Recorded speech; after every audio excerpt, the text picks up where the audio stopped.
most Formula One drivers, in fact, I think all of them pretty much on the grid now, they all started in karting.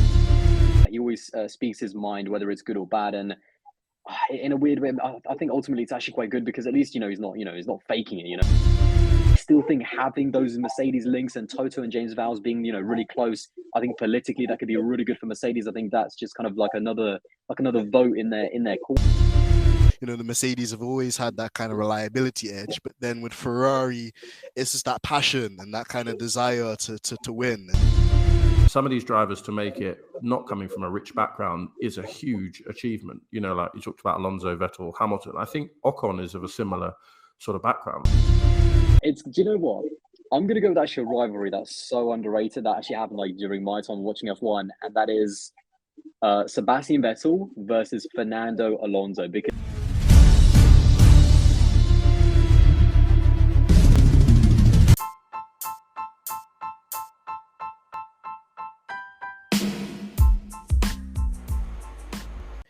hello and welcome to another episode of Stripping the Dipping. You're joined by usual dynamic duo of the MDM, the modern day Morgan Freeman, AMG Dent, and of course the very formidable F1 Black as well, to bring you some more amazing and interesting discussions, in the world of motorsport and Formula One. And how should I kick off this episode? Like quite a while ago, I had Nyasha from the Quick Stop podcast say, basically, I've got one of the smoothest games in the game. So I was okay, I'll take that. I'll take that. Sounds fairly nice and that. And then he said, but wait, there was another individual with another exemplary voice that could absolutely melt butter. So, he's a very renowned name in the YouTube F1 content creators field. And he's my Lithuanian brother from another mother. It's the one, it's the only. We got Aldas in the building. Bro, how's it going? it's going good. It's going good. I mean, that intro. I mean, I'm trying to kind of like keep my feet on the ground right now, but I'm sky high after that intro. So, no, thank you. Yeah, thanks for having me on. And mate, I'm still. Oh, brilliant! What an intro. I love that. Cheers. Oh, no worries at all, man. We're always trying to, keep these intros going, and we try and bring a new one every week. And with an amazing guest like yourself, man, just, it only feels right to do it. So I'm happy to hear you're all well. Black, you're inside here too. You're in the building. How are you doing today? Yeah, hello. I feel like an inferiority complex when I'm the third best voice. Usually, I can compete, but no, Aldas, fantastic to have you with us. And maybe you'll need to give us some vocal coaching throughout the episode. Oh, that's good. I mean, that's going to be tricky. It's one of those, you either got it or you don't. I'm joking. Well, fantastic. On that note, then, let's get into the first topic then, Aldous. So, actually, what people probably should know more about you is that you're actually quite a keen and passionate go-karter yourself. You, throughout your kind of time in motorsport and following up as well, have competed, at some of the highest levels in go-karting. And it came up as a big surprise to all of us that you'll be taking part in, I believe, the BRKC, so the British Rental Kart Championship this weekend. Could you just explain to our viewers at home just like how the opportunity came up? Because we're quite close with Brad Philpott, which is one of the co-founders of the event, and also just talk about your karting background too, because I actually went out there last year and it was just crazy, just the level of talent, just how dedicated everybody was, and just how technical karting is. People just see it as a baby kind of Formula One car, or they tend not to kind of appreciate how nuanced it is and how physical karting can be as well. Yeah, definitely. I mean, in terms of the way the BRKC started, and what's quite funny is that as we're recording, I'm going to go to practices for me tomorrow. So I'm leaving tomorrow for Milton Keynes for like 3 days. It's like a proper full-on event. There's people coming from all over the world. But you talked about actually Nyasha in the intro. I met Brad at one of Nyasha's barbecues. And that was quite nuts. So that's why I met Brad, and that's where he told me about the karting thing. By the way, I hope Nyasha's invited you guys as well. We need to get that sorted as well. But so yeah, I met Brad at again Nyasha's barbecue. Kind of told me about it a little bit then, and to be honest, at the time, because this was August, so obviously we're in January now. I couldn't actually commit to it at the time because I don't know what I was going to be doing in January, so I had to actually turn it down because I couldn't commit to it at that point. And it's super competitive. I think to be fair, most of the seats got sold out very, very quickly. But someone dropped out, and I was able to actually, basically Brad just came to me and said, would you still be up for it because someone's dropped out last minute? And I said, yeah, go for it. So yeah, it's going to be tough competition, but it's what racing's all about, whether it's in Formula One or karting. Most Formula One drivers, in fact, I think all of them pretty much on the grid now, they all started in karting, and it's just something. I don't know if you guys have done much karting, but there's just something so fun about it, especially just because it's so pure, and also quite chaotic as well. And I love endurance karting more than anything else. Sometimes I've karted, it's been like hour-long stints, like even hour 30 in the car the entire time racing, and it just honestly, like, it's an actual workout. Like, people don't realize. I mean, karting itself is so physical. I don't even know what those Formula One drivers go through. Honestly, like, I think people don't understand even until they actually get into a race car or a car in terms of how physical motorsport can be. So it definitely is giving me just a new appreciation for the Formula One drivers. You see them like pumping in the gym and upload all the pictures on Instagram like pretty much everyone else and all their videos. But now I know why. So yeah, it's definitely giving me a new appreciation for sure.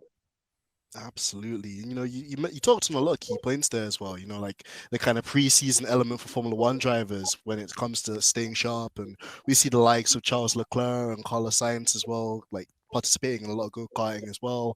And even as well with just the BRKC as an event, it's so amazing. You'll have so much fun there. And one of the things that highlights for me was the element of having a surprise race. So for one of the heats that you will do, Aldas, is like basically a surprise track which no one's seen before, and even just having that kind of like surprise element into it as well creates this another kind of element which maybe we can see in Formula One. And you talked about kind of go-karting being the grassroots element of it, but then a lot of the fundamental stuff making it into the world of F1 as well. Yeah, for sure, because you learn all of the basic. So think about all of the things that we see in terms of the wheel-to-wheel combat in Formula One, whether it's a simple DRS pass, a switchback, a better exit on the corner, like all of that is still the same in karting. And it's kind of like, I don't want to say it's like the same kind of level, because there's quite a lot more complexity in Formula One, and obviously the speed's a lot higher. And so the judgment has to be a lot better. Obviously in cars, when you make a mistake, there's more room for error because you're going a bit slower. Like when you're at speed in a single seater, like that's a whole other level. But it's the same kind of things, the switchbacks, when you get better exit and you're able to overtake someone, or whether you can hold it around the outside, just that feeling, honestly, like that, just to feel that is why I started karting, because as much as I love talking about racing, like there's nothing quite like doing it yourself. And maybe it's the same for, if you're into football or something as well, like even if you're a football YouTuber, most of them, do like to play football, from time to time, because you want to feel the sport. We talk about the athletes at the highest level, but yeah, when you feel it yourself, it's just a whole different level. So yeah, and I can't wait for this weekend with the BRKC. It's going to be super competitive. There is some drivers I learned, like it's not just like go-kart drivers. There's like single-seater GP like 2 drivers from like 10 years ago that are going to be taking part. So it's going to be unbelievable. But I can't wait to see kind of where I'm going to be, to be honest. So yeah, and I'm looking forward to that. You mentioned obviously there's going to be an alternative track that's going to surprise everyone, which actually should be in kind of my advantage, because I haven't had as much practice as some of the other guys on that track. So if it's a brand new track, hopefully that kind of might swing it more my way. So yeah, definitely can't wait for that as well.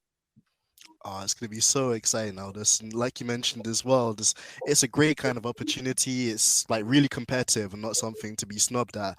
And as well as that, we'd like to just say, even from the early parts of this podcast, that we'll be rooting for you, that we implore everybody to go and check out, the British Rental Kart Championship YouTube channel as well, where we can follow your progress and all the other guys as well.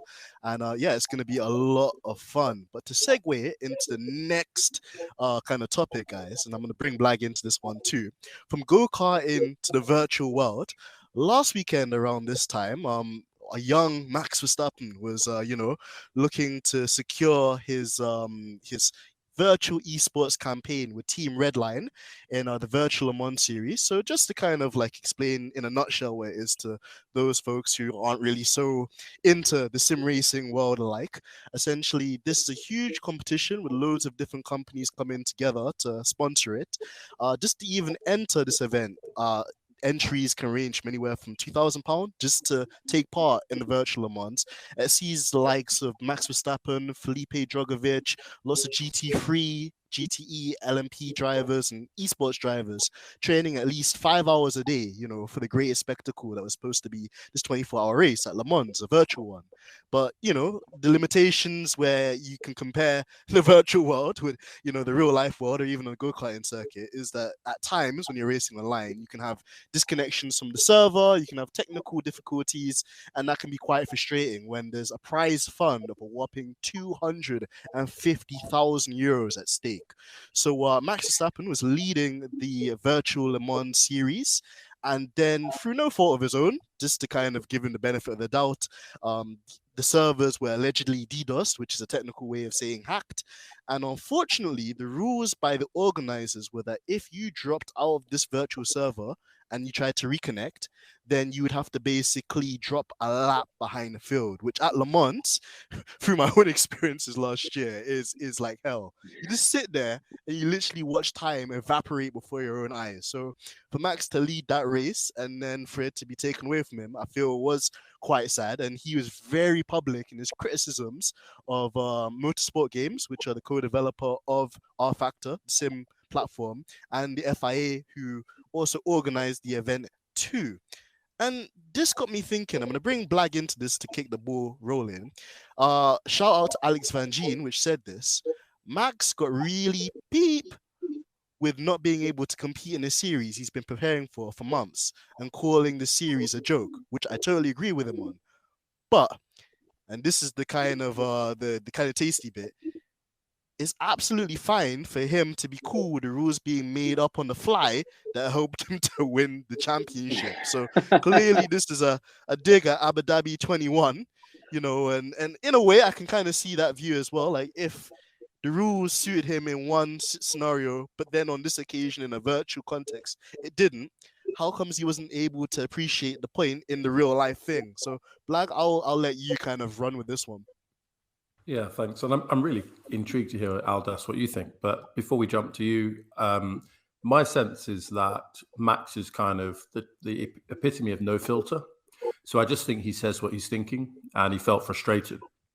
And it's won him 1 or 2 world championships, depending on how you count it. So he's clearly a very talented guy and doesn't need, I guess, to be, what would you call it, PC or PR trained. So I think what you saw there was like Max saying exactly how he felt in the moment. If you were a bit more corporate, you might think, the world champion of Formula One criticizing sim racing or a particular sim racing organization. Maybe that has a lot of weight and I should perhaps not do that. But, it's how he felt. And that's what he said. Aldas, what do you think? What did you make of the rant or the remarks of Max? I mean, first of all, I think you absolutely nailed it. Like Blag definitely said, nailed it in terms of Max says what he wants, and he's always done that. Even in Formula One, again, maybe he's not as filtered. I guarantee George Russell, PR 63, he ain't saying that. That's for sure. He's a bit more. He's got that PR filter. But I think with Max, in a way, he's always been like that. He always speaks his mind, whether it's good or bad, and in a weird way, I think ultimately it's actually quite good because at least he's not faking it. Do you know what I mean? So yeah, it's a tricky one, especially when it comes to that Le Mans virtual series. The amount that people put in it. I know some of the people that actually are raced in it, and I couldn't imagine. I think reliability, let's say in motorsport, is one thing. Even I've had not me personally, but I've had teammates who mid-race have had reliability problems. Actually, no, to be fair, I've had a few tire failures and stuff. We had to box, and just that feeling of something that isn't even in your hands, going wrong and against you is so horrible. It's really tough. But servers being hacked is something completely different. That is, it's a tricky one because R Factor 2, which is the game that I think they use, it's the only one that has the license to run Le Mans 24 hours. So it's not even you can choose a different game to even run it. As far as I understand, they have the license. Motorsport, I forget what the company's called, but the R Factor 2 game has the license, so they have to run it. So ultimately, it's on the developers to do a better job next time. But when you're talking about, this isn't an F1 open lobby. This is unreal. The level of competition here. We're talking about professional esports drivers, the Formula One, 2-time world champion, or 1 time, I suppose, depending on which side you fall on that. But the Formula One world champion, regardless, that's a big look for the company, for the game. And the rant that he went on, we know Max can go on those rants, but man, that hits big. Like again, that's a Formula One world champion. That says basically, I think he said, I'm uninstalling the game because of this. So yeah, what happens again? I don't actually do like too much sim racing, to be honest. Like again, the real life for me is where it's at, but I can imagine the frustration of the people. It's good for everyone, like the frustration of the drivers, the frustration of the fans as well. Like even I know some of the commentators that were there, they had to feel like dead air for like 2-3 hours. Like that is not easy. So even fair play to them, but ultimately the people behind the game need to do a better job of making sure the hacks don't happen, because that's supposed to be the Le Mans 24 hour, the esports version of it. That's supposed to be the pinnacle of like esports endurance racing. And yeah, I understand Max's frustration. Did he kind of say it, did he convey it in the best way? Maybe not. I mean, I certainly wouldn't have went on that kind of rant, but listen, it's Max Verstappen. He says what he he says what he says, and he doesn't really have a filter. So and whether you love it or you hate it, you kind of have to accept that that's Max. True, and I think we articulated it all in each angle, in terms of it had to be of all people Max that would come out and have an outburst like that. But at the same time as well, I think that there is room for improvement within the sim racing space, and things like this, they don't necessarily put sim racing in a good light. Neither does it with motorsport games that have that exclusive license, because there are other sim racing platforms such as iRacing that would love a license for the 24 hours Le Mans. And unfortunately, because motorsports have that license exclusively, it means that other brands like iRacing have to kind of repackage it or rebrand it as something else. It doesn't have that kind of feel, the graphics, the UI that the licensed 24 hours does. So really interesting thing to come out of it, and I think it left a lot of opinion online. So move on to the next set of topics from the week, guys, and I'll list these out because we are quite precious on time today. There's 3 other things that happened throughout the week, and that was we finally had confirmation from the FIA that there will be 23 races for next season, or the upcoming season. A bit of kind of a tiki-taka there with it being announced, and a bit of frustration as well, since China was to be agreed. Unfortunately, with the kind of after effects of COVID in China, they weren't able to reach an agreement with that. And even still, a big shout out to one of our guests, Jonathan Tranter. He was talking about the FIA kind of like dropping the ball of such, and maybe them trying to advance more their talks in relation to Kyalami, or using some other pre-existing tracks that we've been to before, such as Istanbul. We also had a very shocking news when Lewis Hamilton dropped what we call what do they call them again, Georgina? Oh, I forget. The good old what do you call them? Tail strap. Yes, there we go. See, Georgina's in with the kids. The good old thirst trap. Because as Sir Lewis Hamilton dropped his tasty content on Instagram, James Vowles was the breaking news story going over to Williams. So that's also something we need to discuss as well. And then on the topic of the GOAT himself, Sir Lewis has kind of been at the heart of a lot of back and forth on F1 Twitter, as well as Mercedes are edging closer to finalizing hopefully an extended contract for Lewis Hamilton, potentially what could be a $65 million deal, with him staying on to be a Mercedes ambassador. This story is broken to us by F1 Planet. But I just want to give you guys both the floor, Blag and Aldas. What's your take on the 23 race calendar? James Vowles going over to Williams after so many years at Mercedes, and on top of this as well, this kind of salary cap kind of discussion online. Aldas, why don't you enlighten us first, and I'll chip in after. Yeah, no problem. So in terms of the calendar, I'm actually okay with a 23 race calendar, to be honest. To be honest, I'd actually prefer it to be 20 races. I think that's like a really nice medium. Even last year, I don't know about you guys, but last year it did feel like it was just maybe a race or two too much. But with China not being replaced, I mean, we have a pretty chunky gap. Like, I think it's 3 weeks or something, because we finish the Australian Grand Prix is on the 2nd of April, and then we have to wait until the 30th of April. So literally 3 weeks until the Azerbaijan Grand Prix. So that is a pretty chunky gap. Now, unfortunately, it kind of came down to money in the end, because I think Portimao in Portugal, which is a track I actually quite like, I thought was pretty decent in 2020 and 2021 as well.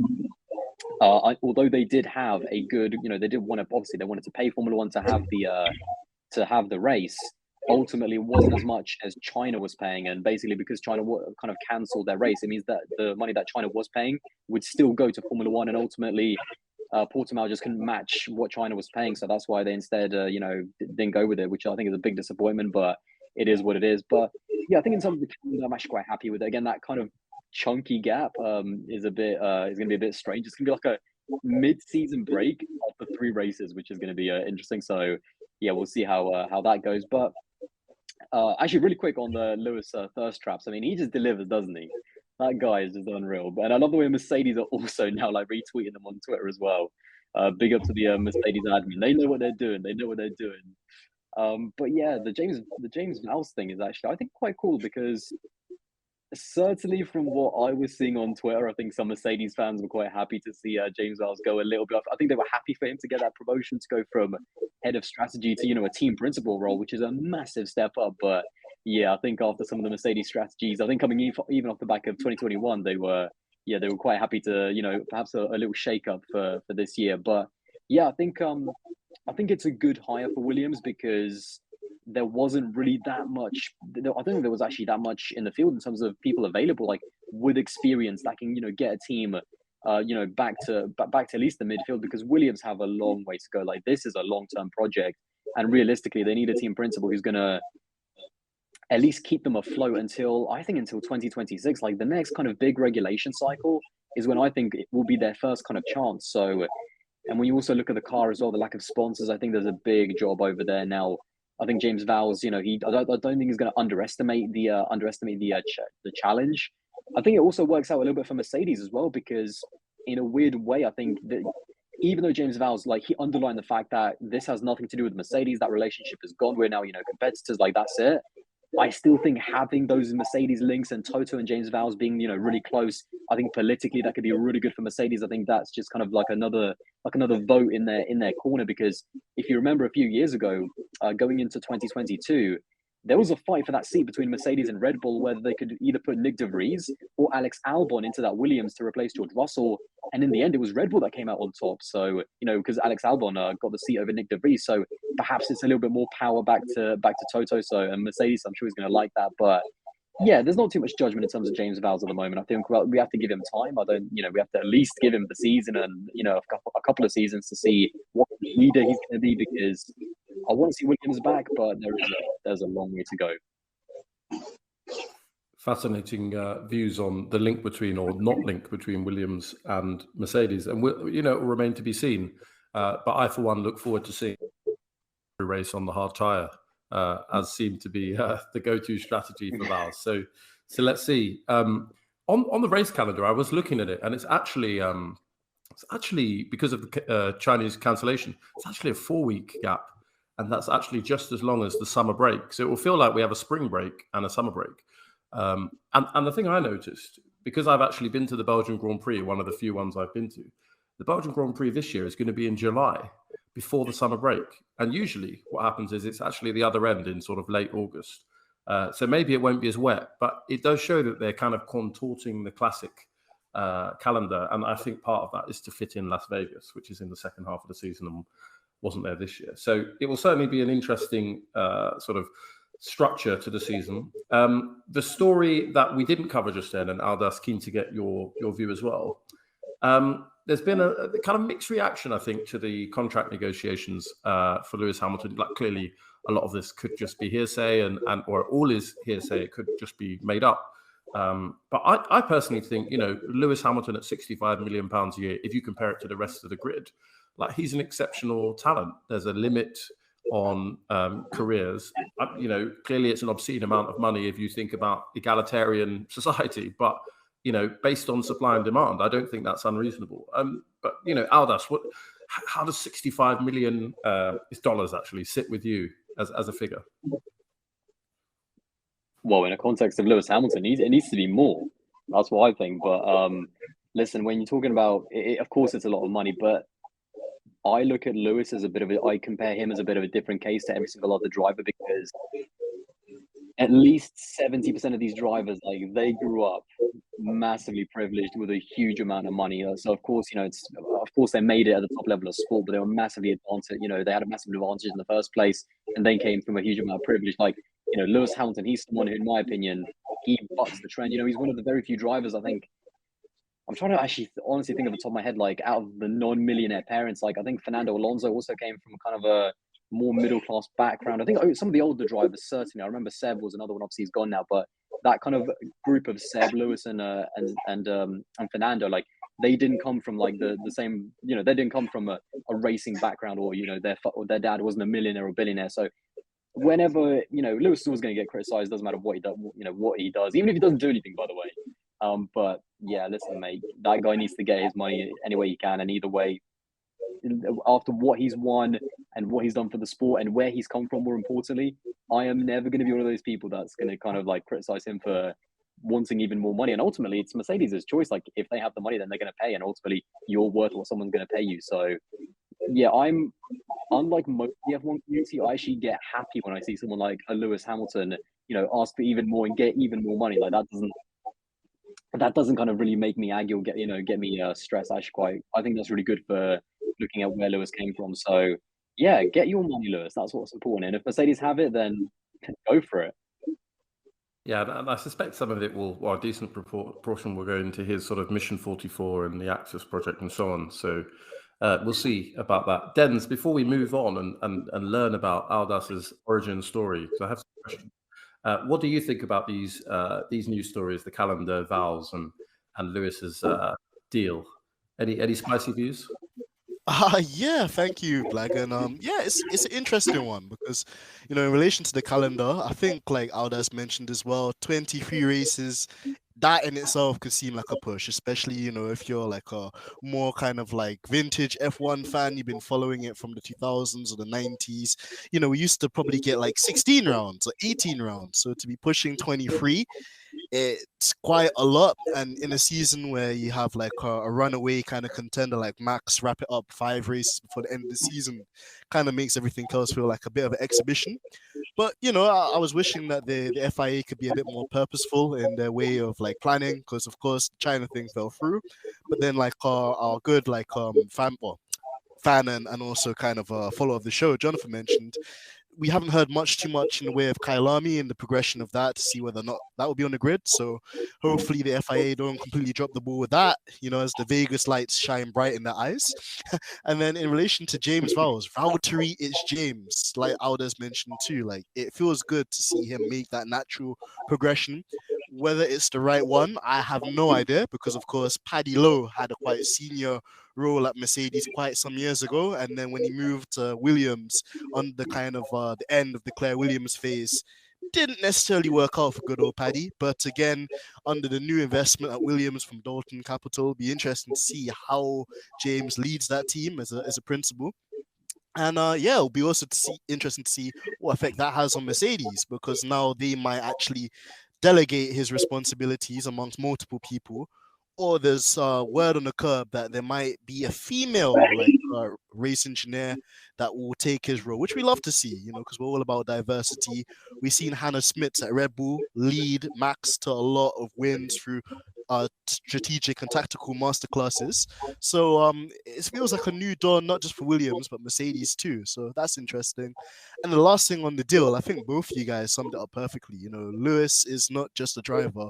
Lewis is a franchise. He's a brand. He, you know, arguably is Formula One, you know, for the things he's done for the sport in terms of bringing it to a new demographic, the messages and kind of causes he stands for in terms of like, you know, his star-like qualities, if it's fashion, if it's, you know, IWC and doing some stunts with Tom Cruise in the middle of the air, or even just kind of the little kind of things he did recently, I think at the Vegas Expo, when he was like driving around in the W11 or 10 show car and doing some donuts for everybody. So nice to know that Lewis is going to hopefully be around, fingers crossed, for a couple more years. And yeah, I think it goes both ways, you know, each hand has to scratch each other.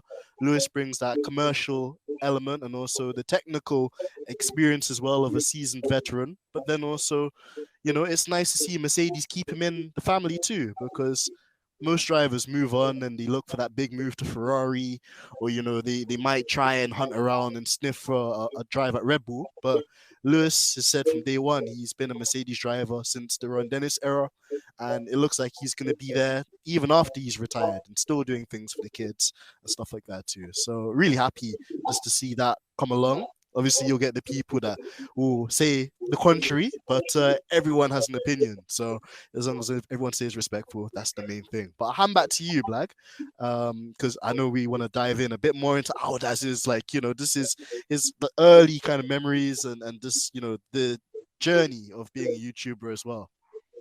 Yeah, this is the moment where people that were around in the 90s like me will remember the big red book. There was a show called This Is Your Life. We'll do our best, Aldas, not to embarrass you. But in the last like 20 minutes of the episode, we've just been sort of sitting back and shooting the breeze. But we've actually like not really showcased, other than Denz's fantastic intro, that we're among sort of F1 YouTube royalty. You're an account, or you're a YouTuber that, whether I did this podcast or not, I've heard of you, and I've watched your videos for a good few years. When did you, I guess there's a question, like, when did you realize that you were going to be a YouTuber? Like, you must have done videos and thought, I'm just doing videos. Like, how soon did you think, yeah, this is me, that's what I'm going to do? I mean, to be fair, it all kind of started just making videos for fun. I mean, I didn't really know like too many people that, I'm talking in real life, I didn't know too many people that were kind of F1 fans that, none of my friends really were. So I thought, well, who do I go to talk about F1? Because when you're into something, when you're passionate about a sport, you want to talk to other fans about it. And so I thought, the internet, I'm sure there's Formula One fans on the internet. So that's how it all started, to be honest, just making maybe like a video or two a month, like whilst I had a bit of time. And then all of a sudden it kind of kicked off. People were coming back and actually watching my videos, and the numbers were going crazy. And I mean, even to this day, sometimes I actually get recognized just off YouTube, and it's just such a strange and humbling experience when someone says, "Oh, you really got me into Formula One. I really like your content." Like, it's not, I don't want to say that's what it's all about, but just hearing an actual person say that, they watch your content, they support what you do, it's just absolutely nuts. Like, it's difficult to describe, but I mean, yeah, it's a really good feeling. So I mean, and that's what it's all about. It's about making great content, enjoying the sport. And I suppose the moment I realized that I was a proper YouTuber is when I decided to do it full time. After I finished uni, I thought I'll take the plunge and try it for a year, and I never looked back. And I suppose that's the point where I was probably like, now I'm a YouTuber. But it's still a bit of a weird thing to say to people that maybe don't know, even just the content space, that maybe don't make videos or don't know too much about it. They're still just like, what does that actually mean, by the way? And it's a fun one, but it's unreal, and I'm constantly reminded how lucky I am in terms of like making videos and actually having a living, talking about the sport that I love, and again, doing stuff with fans, obviously doing stuff with other content creators like yourself. It's just it's really cool. It's really, really cool. Well, look, we appreciate you doing us the honors and joining us. You talked about how it all began. What's your first sort of F1 or motorsport memory? Like, what's the first thing you remember seeing? I mean, it's got to be, for me, it all goes back to an episode of Top Gear, actually, where Richard was driving Fernando Alonso's, I think it was 2005, championship winning Renault, the R25. And I think that's the first time I ever actually saw a Formula One car. And that's actually also my favorite livery of all time. That kind of mild 7, that electric blue, the yellow. Well, I even have a jacket to match it. I'm such a big fan of that livery, and I think it all goes back to there. I think that's why. I think in a weird way, that's also why I'm a bit of a Fernando Alonso fan as well. Like, it all goes back to that first kind of memory of a Formula One car in general. So yeah, that's where it kind of all started, and then I think my passion for Formula One came from also my passion from cars. I'm definitely massively into my cars as well, and so all of a sudden that kind of created that motorsport kind of itch, and then I started watching Formula One full time in 2012, and I haven't missed a race or a season since. So yeah, you just get hooked. You just get hooked on sport, and you can't kind of get away from it. And motorsport and cars in general, that's what I'm all about. So yeah, that's kind of where it all came from. That first memory is often really powerful, because actually the first video of yours that I really saw, and I looked on YouTube today to see how long ago it was. It's like 4 years ago this video came out, was the downfall of Williams. And I think you did it in 3 parts. But my first memory of Formula One is Williams, like seeing them dominant. I think I remember vaguely that sort of 1993, similar blue and yellow, but not electric blue, like a Canon car. And then the Rothmans, definitely. So yeah, that first memory really stands out. I mean, in our script here, it says you've amassed over 32 million views. I just went to check, just in case it had changed. It's actually 35. So it's incredible. And that's I think in 4 years or so. Do you have a video that really stands out to you that you've made that you feel most proud of? I actually get asked this question quite a lot sometimes. And to be fair, I usually give like a different answer to that question. It's actually, to be fair, it's the same when someone asks, what's your favorite movie? Like, it literally depends on the day. Like, it could change from day to day. But there's actually one video, and it's actually it is one of my, like, I don't think it's the best video I ever made, but I think it was a really big stepping stone for my channel. And it was a video I did about Lewis Hamilton called, I'm looking at it now, actually, the story of the greatest rookie season in Formula One. And I put that video out. I'm just going to look now through, what was it? Yeah, on the 2nd of April, 2020. And the reason why that video stands out is because before then, I would say that that's actually where you asked me earlier, like, when did I consider myself a YouTuber? Like, that's when it was, because before that video, I was only making videos for fun, really. Like, whilst I had time, whilst I was still doing uni. But once I graduated in mid 2020, that's when I started taking YouTube. That's when I was doing it full time. And that video was the first one. I remember it took me like a whole day, like, to edit. Like, literally wake up at 9 and I finished that video at like 10 or 11 at the end of the day. Like, it was a long video to edit. And even though it's definitely not my best video, I've learned a lot since then. But that was the first one where I thought, this is the content I want to be making. These are the sort of stories. And this is the style that I want to edit as well. I want to try and include pictures and footage, if I can, of, Formula One and kind of informative videos telling stories. So I think that's why that video kind of stands out to me more than any other. Amazing. And like, I was looking at that video ahead of this episode, and when you said it took me a whole day to make, I was like, what, only a day? Like, it looks like it takes a week to make something that interesting. To be fair, that's just the editing. That's just the editing part. That doesn't involve like the writing. Like, in terms of writing a 21-minute script, because obviously, I'm telling a story, so the videos are scripted. Like, that was just the editing. So yeah, it took it was like 2 or 3 days easy to write that video. Then it also, took quite a bit of time to make the thumbnail as well, because I was trying a different style as well. I never actually tried a thumbnail style like that before. And then also the actual recording of my voice, like, I was just talking about the editing, to be fair, and then the actual entire editing I just did straight over the course of like a day. So yeah, it was a much longer process than that, but yeah. It's a great video. I'd encourage people to go and watch it, and also your like latest stuff about like who's the most under pressure. Like, my question to you about sort of during the season, clearly, 23 races a season, there's a rhythm. You're going to have to respond to the races or predict the races and so on. But then equally in the sort of off season, you've got to come up with content that's innovative and original and eye-catching. So what do you find most difficult, the kind of in-season rhythm or the out-of-season kind of creativity? Definitely the out-of-season creativity. And I mean, I'm finding it hard even now, just because I can't wait for the season to begin, because it's so much easier. Obviously in the off-season, there's also, to be fair, people and Formula One fans, like, they do also want a bit of time off. But like, when it comes to YouTube, you can't really, take too many breaks. So you've got to keep going. So I just can't wait for the season to kind of come back. And, even pre-season testing, like, there's always something to talk about in pre-season testing. So yeah, it's definitely more difficult in the off season to find like, kind of those, again, like you said, those unique kind of video ideas. But yeah, it gets a lot more easier to kind of find things to talk about when the season begins, and especially when you have a title battle. I mean, in 2021, I mean, even now, Max versus Lewis, like, that's just box office content right there that everyone still talks about. So yeah, it's definitely a lot better when the season comes back. And I'm one of those people where, like, after Abu Dhabi ends, I'm like, 1 week I'm like, oh cool, Formula One's away, and then I'm like, I want Bahrain like now. So yeah, I can't wait for everyone to come back. Brilliant. And before I hand to Dens, and I can really hear the energy sort of pulsing out of like your creativity and the season waiting for it to come back. Before I hand to Dens, who's got also a question on YouTube, I'm like always trying to steal people's intellectual property. Don't worry, I'm not going to copy your logo or anything. But like, if there is a secret to a successful YouTube video or a successful YouTube channel, please bear rule. Tell us, what is that one secret that you would say?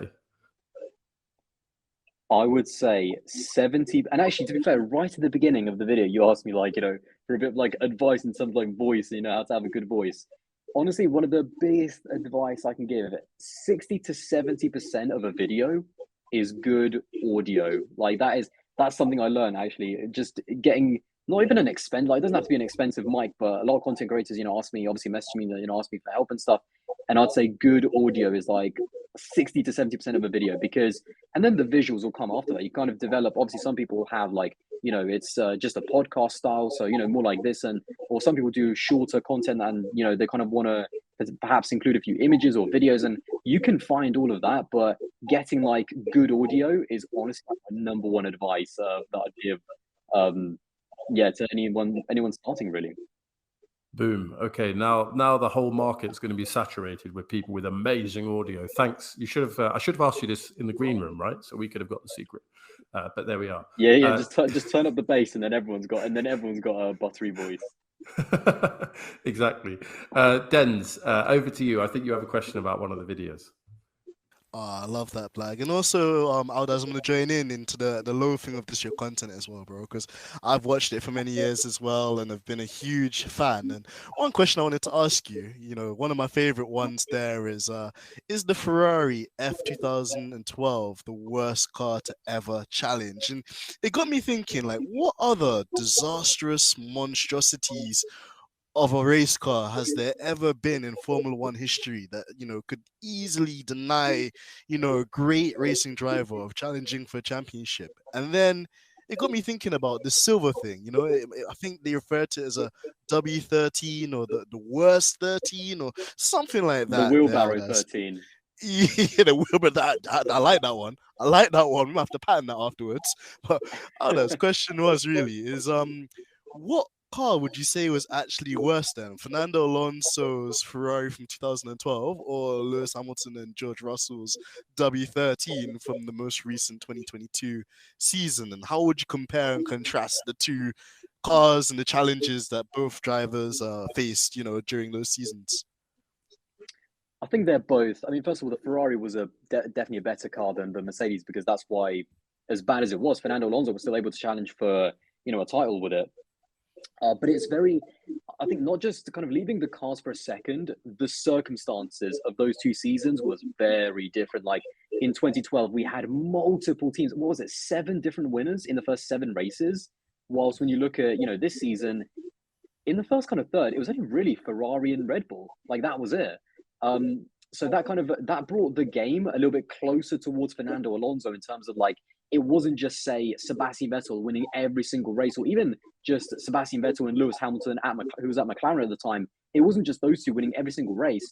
It was, the points were spread out a little bit more evenly. So I think that brought the level a lot closer to Fernando Alonso, which is why he was able to, challenge for the title. And the thing about the Ferrari is that the Ferrari of 2012, I do, in terms of, I mean, I haven't watched every single season of Formula One, obviously. Like, that was the first season I actually started watching. And for me, so far, it's still the best car to ever challenge for a title. And when I say challenge, like, I mean, Fernando Alonso took a title decider. I think that's a car that won 2 races. I think it won 2 races that season, or 3 or something. So, yeah, something crazy like that. And, 3, I think it was 3 Grand Prix that it won, which is just, nuts for it to go into a title decider.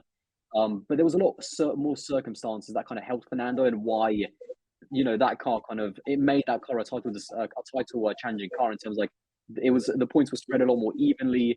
It was also a very, very reliable car. So just like the Mercedes, actually, one of the reasons why, for example, in 2022, why there was we were thinking, like, is Mercedes, is Lewis and George going to beat Ferrari in the constructors?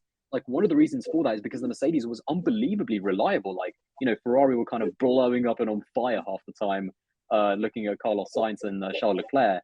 And it was almost the opposite in 2012, where one of the things that Fernando had to his advantage was that the Ferrari, although it wasn't a great car, it was very reliable, and he was always picking up either the podiums or the points, whilst the Red Bull, and especially the McLaren, I mean, reliability arguably cost Lewis a chance at the 2012 title as well.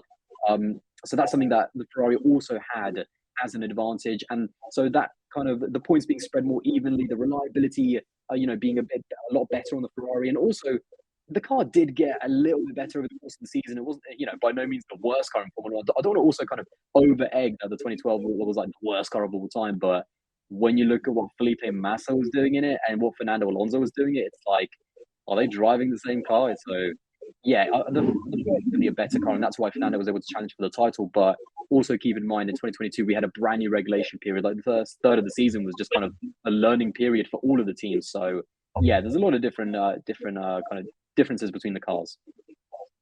Absolutely, and I agree and like echo your sentiments as well in comparison and contrasting the differences, but also in a way there's the mentality aspect in terms of the similarities as well of trying to at least extract the performance. And the Mercedes have always had that kind of reliability edge, but then with Ferrari, it's just that passion and that kind of desire to win. And we hope that obviously this season things are going to be a lot more closer. Obviously, Frederic Vasseur has replaced Binotto as well, which was quite a shock to a lot of us too. And in other news as well, Aldas, I get your view on this as well. A young Nyck de Vries was at the center of some controversy earlier today too, as a story broke from Formula Racers and Simon Dow as well, so shout out to them, that essentially Nyck de Vries may have taken out a loan to fund out reaching his chances into F1, which is not unfamiliar for a lot of us that, come from a normal background and have some way to do it. And essentially in this agreement reached with the backer, it said if he was successful, then he would make some sort of agreement to pay back some of his earnings to the lender, which would roll over to the 23 season. So it's come to light that there could potentially be a Dutch millionaire that's looking to sue the young 27-year-old for the breach of the agreement. What's your take on this in terms of whether or not you think Nyck owes the lender anything, from a moral standpoint, and also as well, is that good publicity for the young AlphaTauri driver, or is that something that could potentially hamper him going into next season if it's an issue of funding and lawsuits as well? I mean, it's such a tricky one. Like, I mean, he took this loan out back in 2018. Like, he was in in Formula 2 at that point.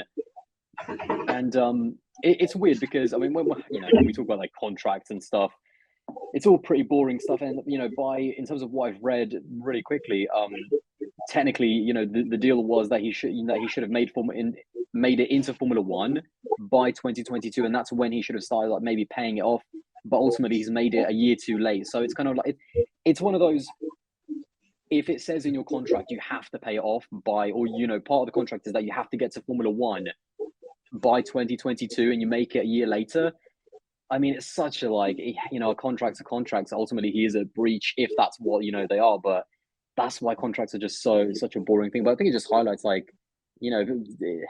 that's what it takes to get into Formula 1. You've got to take a loan of 250,000 euros back in 2018. And keep in mind, he was still part of the McLaren program at that point, I think. So there was still a bit of McLaren backing for him, but it wasn't enough at the time. So he needed even more money to continue in Formula 2. So, yeah, it's going to be interesting. Hopefully now, because he is part of the Red Bull family and kind of like maybe they can help, settle it. Because obviously you don't want it to go to court, but hopefully they can settle it with whoever, provided the loan. So, yeah, it's going to be, I don't think it's going to actually affect De Vries, I mean, like, as long as he performs now in Formula 1, like, he should start now making a salary to where hopefully, kind of offsets that and he can kind of sort his financial issues out. Or maybe Red Bull can kind of back him a little bit and help him out. But yeah, it's one of those contract things, isn't it? It's also one of those, like, I mean, if you're associated with a Formula 1 driver, even if he is a breach of contract, like, he's just made it into Formula 1, yes, a year later in the contract, but surely you can come to some kind of maybe understanding that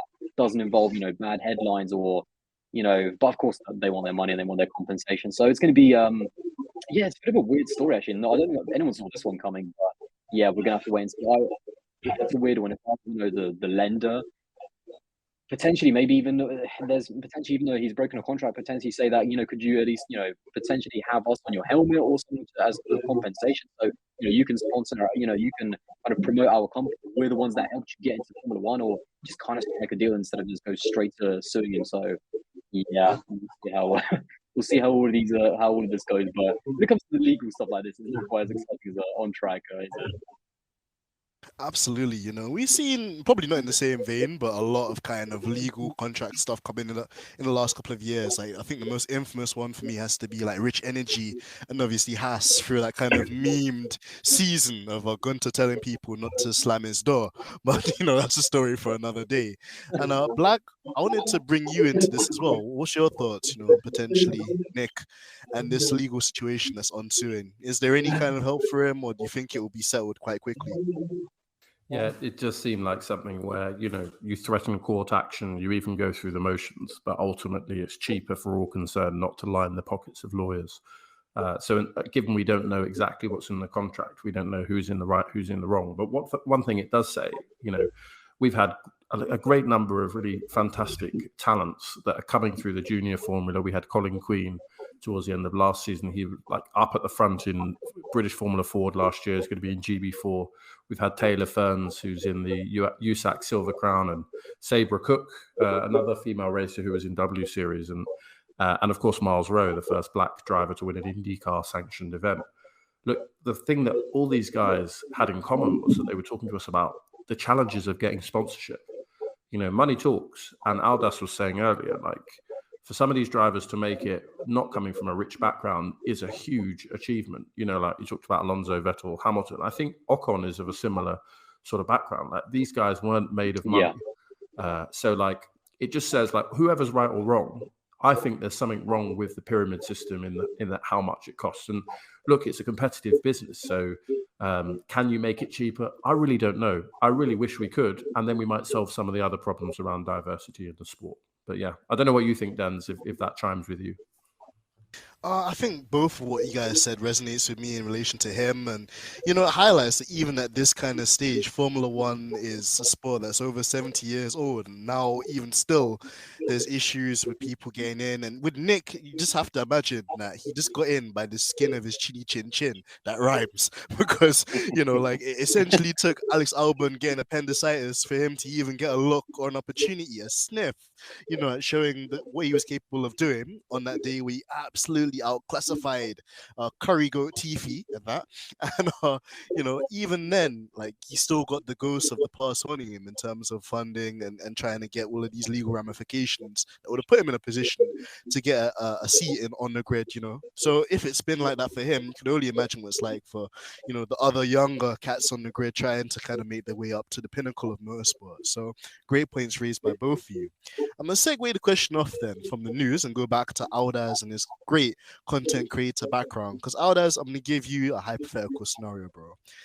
The big CEO of Netflix, he's rolling up to your house, bro. He's rolling up in a black S-Class, all black tough German whip and that. He's coming with a big Gucci duffel bag for you, and it's got loads of money inside there. And he turns around, and he says, Aldas, my Lithuanian brother from another mother, I need you to direct a new Netflix documentary about any rivalry in F1 of your choice. And you, my guy, my star, you have to direct this series or documentary, and you have to be the creative guy behind it. You have to pick the storyline. Who would you go for in terms of a Netflix documentary about a rivalry in F1? Does this have to be on the current grid, or just whenever in Formula One throughout the history of F1? We're gonna give you the full kind of like scope to pick who you want, because the CEO of Netflix, he's looking at you, Alda. He's been looking at the numbers. And he knows that this content you're gonna make is gonna bang. So he's super excited and just saying, money is no object. Deliver me a master. Give me a Aldas masterpiece. Give me something, that it's gonna be the folklore of like, basically film and culture in the motorsport realms in decades to come. I mean, I know that money is no object, because if he's pulling up in an S-Class, then he's doing all right for himself. You know what I mean? So do you know what? I'm gonna go with actually a rivalry that's so underrated that actually happened like during my time watching F1, and that is Sebastian Vettel versus Fernando Alonso. Because when I started watching the sport, like in 2012, 2013, like these guys hated each other. Maybe not so much Seb, but Fernando. We know Fernando can get off the rails so easily about so quickly about pretty much anyone. They absolutely hate each other. I know Fernando hated, seeing Seb win and just all those years at Ferrari where they couldn't quite build him a car good enough and he couldn't quite challenge him. I mean, he said some pretty like, I remember there was one interview he gave to Lee McKenzie where he was like, he's won obviously all these, four world titles and when he gets a car like everyone else's, if he's finishing, fifth, sixth, or seventh, then those titles are going to be bad news to him. And I was just like, oh. So yeah, that's the level that hatred that was there. So, and I think it's also ironic, obviously, that Vettel ended up replacing obviously Fernando at Ferrari. They kind of swapped a little bit, and it didn't turn out that good for Fernando. It turned out very very well for Seb, and then you go all the way to like Seb's final race, and you're seeing Fernando like dap him up in the car, and just the mutual respect that they have for each other last year in 2022, and you just go, it is unreal to think that these two guys, and especially Fernando, who hated Seb just 10 years ago, is like, they have this massive amount of respect. They know that they're from a similar generation. And I think more stories from like that rivalry from way back in the day is what I want to hear. I want to see, I don't know if I want to say that Fernando is the villain, but I want to see that villain arc, you know what I mean? So that's, yeah. And also for F1 Twitter, when it comes to like Vettel content, Alonso content, it's all just money, isn't it? So they'll love it. Absolutely, Aldas. And I agree with you, I mean, they're very interesting individuals, with Fernando Alonso. You mentioned kind of he's like the heel, if we're talking in wrestling terms, of like, guys which you don't want to get on the bad side of, the guy that can be a bit salty. That's why on this podcast, we nicknamed him the Saltfish Patty. But just generally, he's a fighter. He gives no inch. He gives no, like, even in Lewis's rookie season, I remember the guy like deliberately holding Lewis up, because back then you had to refuel the cars in the actual pit stop boxes. So I remember both of the McLarens are going out to do a run at Hungary, and then Alonso was in front of Lewis, and he deliberately decided to just park his car there so Lewis couldn't get serviced and get back out in time to set another kind of like, qualifying lap. So we know that Alonso has that crafty element, and he needed it, and that's why he's one of the great drivers, because he's the guy that was heralded as the one that dethroned Michael Schumacher, another legend of the sport, and a go of achievements and stuff like that. And then Vettel as well, he was like F1 shiny new toy, something like what Max has become today in terms of being the youngest driver at the time to win a race, the youngest driver to win like 4 championships on the row, and all the stuff that he did with Red Bull when Red Bull was still basically new. They had the likes of Mark Webber, Christian Albers, and all the other wash guys that are probably driving Ferrari Challenge right now. But like, he really gave Red Bull its first success. So I think amazing. That'd be a really interesting to watch. And money I would definitely pay Aldas. So we need to get that CEO of Netflix over to you sooner than later. So before we let you go, Aldas, I'm gonna drop another bombshell on you. I'm gonna give you one more hypothetical question. So I don't know if you actually have a video of this kind of vein on the channel, but one day I'd love to see it maybe on there if it hasn't been a thing before.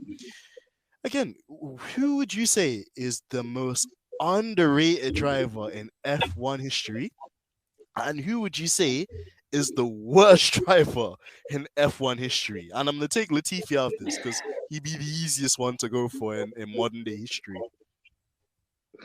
Oh my god, that was brilliant. In terms of the most underrated, I mean, obviously, again, I can only speak from my lifetime, and I put a big emphasis on drivers I actually watched. I actually could judge for myself. I'm not going to talk about drivers from the 90s or 80s that I didn't actually see for myself. So underrated, it's got to be Robert Kubica for me. Like, this guy in the late 2000s and early 2010s, like that 2010 season he had at Renault, this guy was unreal. In the junior categories, he was right up there with Lewis and Nico. Like, he was racing karts and single seaters with them, and he was right up there with those guys. So that's the quality of driver that he was. And just the way his career, in terms of, for people that don't know, like, this guy was on top of the world. Like, he won his first ever race in 2008 for BMW Sauber at the time. Then that team went rubbish. Then he moved to Renault, had an unbelievable season in 2010, got a few, quite a few podiums in a midfield car. Like, he was on that level. And then he would have gone to Ferrari. There was apparently a Ferrari contract, so he would have been with Fernando Alonso at Ferrari for like 2012, 2013. And then, funny enough, he probably would have been there with Seb when Seb came in, so that would have been quite fun. But ultimately, he had a rally crash. He was doing some rallying in the off season and at the beginning of 2011. So imagine, where we are now, like 11 years ago, and he almost lost his arm because of it. and ultimately his Formula One career kind of ended after that. Now he did make one, he came back in 2019, but yeah, that was not the Robert Kubica that we knew. So yeah, biggest what if, man. He was the biggest what if in Formula One, and definitely an underrated driver for the people that maybe don't know too much about him, because I think that he would have definitely been challenging for world titles. There's no doubt about it in my mind. And when it comes to the worst driver, I mean, to be honest, it wouldn't have even been Latifi. Like, I'll take Latifi over Mazepin. I'm just going to throw Mazepin in there because I think there's drivers that I've seen that there's drivers that maybe I've seen that were worse than Mazepin, but that's only because they had worse cars. Like, if you're given a terrible car that's like even worse than the Haas of 2021, because there was a time back in like the early 2010s where we had a gang of cars at the back of like HRT, Lotus, and like Virgin and Man. Like, they were even worse than the Haas, and it's so difficult to judge those drivers. So I'm not even going to go in on them, but when you look at Mazepin in terms of how far, keep in mind, by the way, that Mick Schumacher, he struggled against K-Mag in 2022, and Mick Schumacher dominated Mazepin in 2021. So I wouldn't even want to know, like, yeah, he's a driver that never should have been in Formula One. He didn't deserve to be in Formula One, and he's just ultimately he was never, even good enough for Formula One. And at the very least, Latifi, like, at least Latifi had some races that were okay. Like, Mazepin was just a disaster from start to finish, and even the way he left F1, like, it wasn't a good situation because of what was happening in the outside world, the entire conflict. But in a weird way, I'm just happy he was gone. It was a relief for so many of us, Aldas. I agree with you. And big shout out to Robert Kubica, Polish legend, man. Honestly, like, again, I share your excitement as well over him and that huge crash. He was a guy that was like a crash test dummy, man. He'd be involved in so many accidents, like the one at Canada where like the car literally flipped and like dug into the grass and did like full 900-degree spin, and he still came back. And then unfortunately, like you mentioned as well, it was like a WRC preseason test, which would curtail the nice part of his career. So I absolutely agree with you. Really quickly, that crash you're talking about in Canada in 2007. That was a gnarly crash. Like, you can see in the footage, his legs are actually waving about in the cockpit, but he had to take the next race. So you can race next time out just on medical grounds. And the next race was the 2007 USA Grand Prix at Indianapolis. And BMW Sauber needed a driver to step in.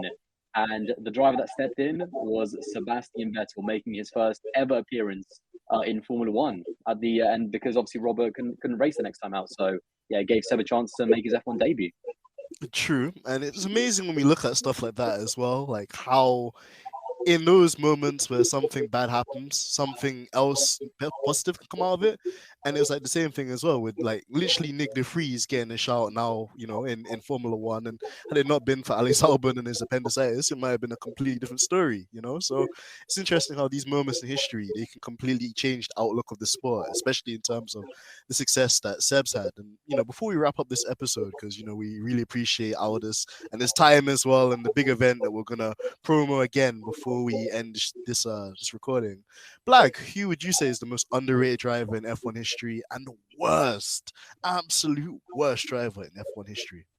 Yeah, I'll be quick. I mean, Aldas basically admitted that the most underrated driver in F1 history is Alexander Rossi, because, those teams in the early 2010s, they didn't give their drivers a chance. Look, Alex Rossi came in the Caterham, competitive, or was it a Manor? I can't even remember. I think it's Manor. In any case, he was trying to get some money together for that Caterham, but it didn't happen.